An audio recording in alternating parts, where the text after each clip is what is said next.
Hi everybody, welcome back.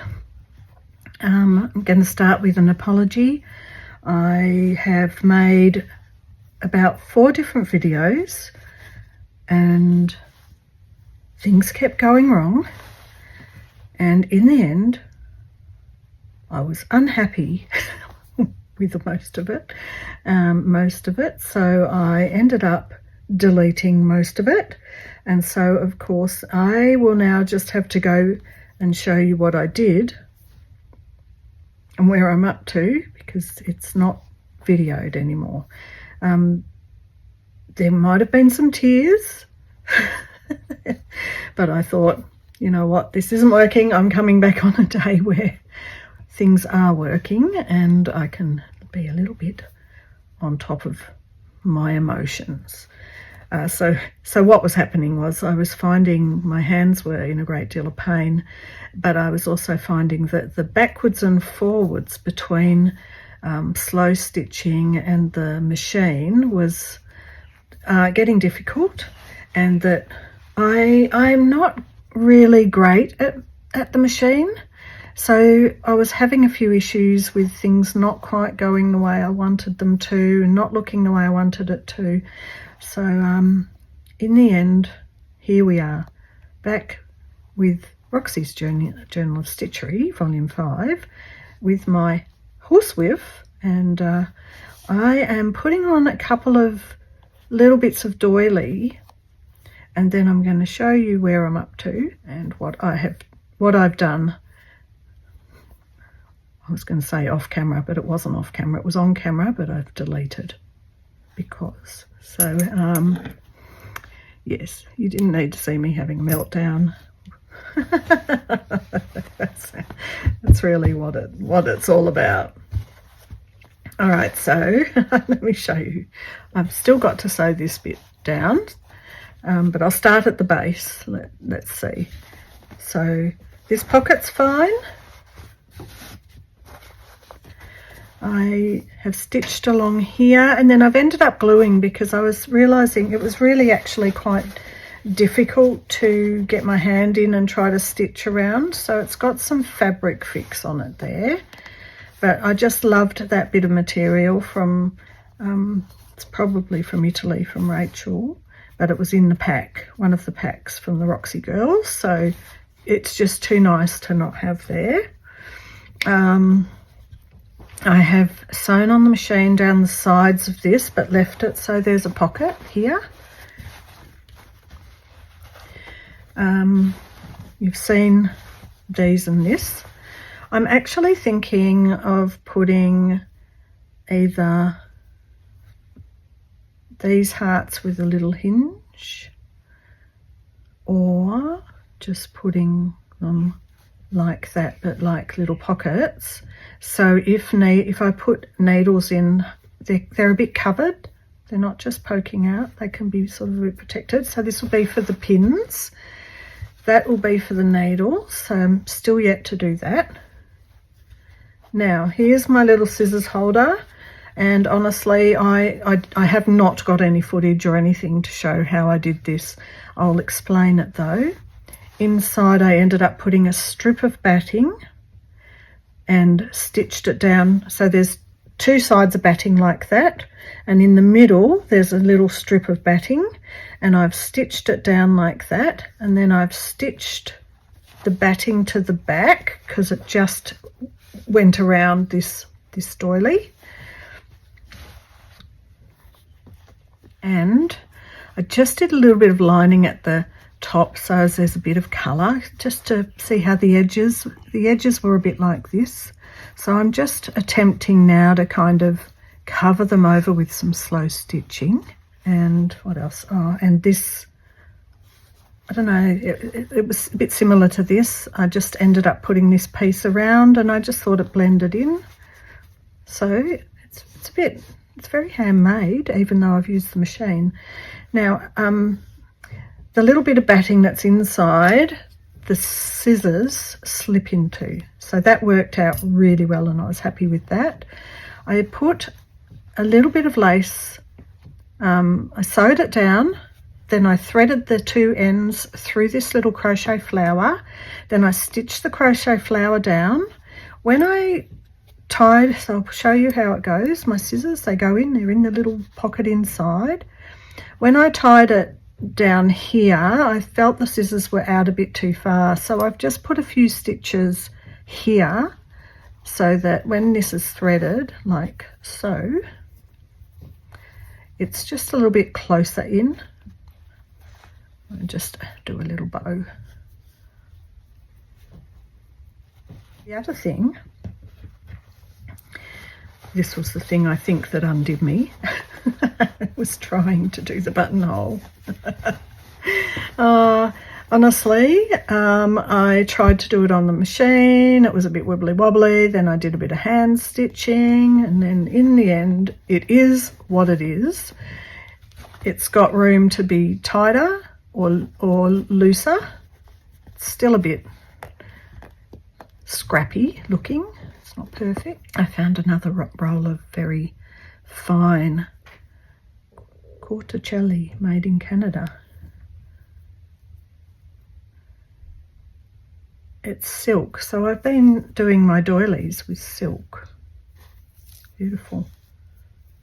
So one of the things I'm noticing every time I do this, every time I realise, oh, I can't, while I'm working, I cannot leave the scissors in there because I keep needing them.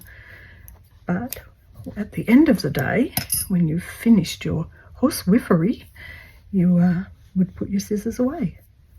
Or if you were travelling, maybe. I was really enjoying on Pinterest seeing the huswifs that were made for the men in the war. Like if your son was going off to war as a soldier, and it appeared that his mum made him a little soldier's sewing kit. And I was actually loving some of those. I thought they were just beautiful, really, really special.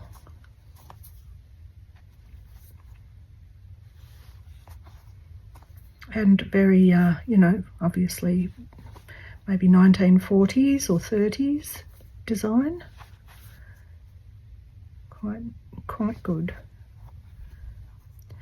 So I'm sort of realising I don't want to come up too far on here, just in case I decide to add another pouch or pocket or something there.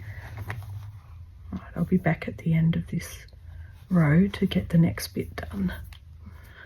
Right, just coming up to the end here, I've been tucking in all the excess fleece and bit of material and stitching it down.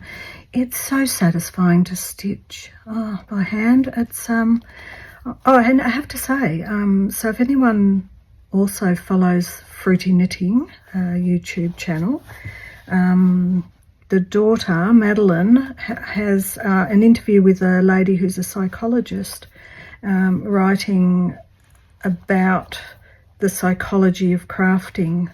So quite an interesting interview about the crafting, you know, for your mental health and how good it is. So if I remember, I'll put a link below. I wanted to also show you a little bag that I've been using that I just got at the $2 shop, and I think that this was probably from someone's homemade huswif. Handmade. It's got little stitchy things. I was just going to say, it looks like it could have been something, you know, because it's got the plastic here, that it could have been something for a traveller's kit with bathroom accessories. But it's padded, it's appliqued, it's got all the patching. It's got this little handmade thing with a little purse, some cotton reels, some buttons. So I'm thinking this was actually part of someone's little stitchy kit. Here's the applique on the back. Isn't it cute? I found that. It was like $1 or $2 in, you know, in the op shop. When I saw this, I thought, oh, you know what I should have done? I should have made my huswif so this fitted into it, because I do like that I've got these little things in here. Anyway, I just thought I'd share that. Okay, I am back and I have done some work off camera because I went up to Ballarat for a day or two and took down my exhibition at TBH Studio. So I've done a little bit of stuff and I will show you. So it's finished except for one little spot. So in the end I've put my favourite Cluny lace all around the edges, so I haven't put too much over, but I've hand stitched all of that. So let's have a look. This is what you've seen. I've stitched this on. My scissors have got their little spot there, and my little pocket, this is what I've put in it. And this is a way I think I've got like a little project in there to go if I've got, you know, if I've got it with me and I finish off some work and I'm away or something, I've got a little stamp of squiggly sewing and I want to stitch over that. I've also got a stamp, I think this might have been a Tim Holtz, so I've got this gorgeous stamp of the two mannequins with some type, so I'm thinking I'm going to stitch over these, but that's just going to sit in there. It's like a little project that I can get later, and I've just put some of, they were from Vicky's buttons, and I've got one heat sensitive pen in case I want to do something, or I've got a little bit of spare material.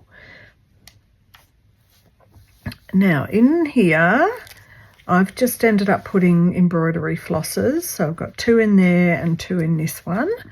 I've put my little pins, my butterfly pins on the heart, and in the end I made a little sort of needle book, so that's what I was doing while I was away. Just put a doily on the outside of some yellow felt, and I did want to put one of those hearts somewhere in the book, and I did. I ended up doing that. So I have got one longer shishiko needle, couple of little just general needles. Not quite sure what all of their names are, but they're probably crewel needles, and some with slightly bigger eyes but points, so a bit more embroidery type. And then I've got my little flower threader, which I love, and that just folds over. So this folds up over here, this folds down, this folds down. I've still got a pocket here if I want, you know, what I don't know what would go in there. So that's my Huswif needle roll, and I didn't end up putting any of the Cluny lace across the top here because I just loved this beautiful bit from Rachel, and it all rolls up. And even though I was very unhappy with my buttonhole at the time, I was being very, I had this chat to Wynette the other day. I was being very critical of myself and my abilities for some reason. It's like while I was away with everyone, I was just on a roll and having a lovely time. And a couple of weeks later, I got home and I was on my own and working. You know, it's a conversation. Artists, how we are critical of ourselves, but also how a lot of our work can be on our own, and we rely on community for connection, which is what this year for me is about, when I want to meet more people and have more connection. Anyway, little rant over. This is my little needle roll. It's not massive, but it's kind of a good size for just popping in your bag. I kind of like it for that. So there you go. That's it. And I hope you enjoyed it and got some inspiration. And I will see you in the next one. Bye for now.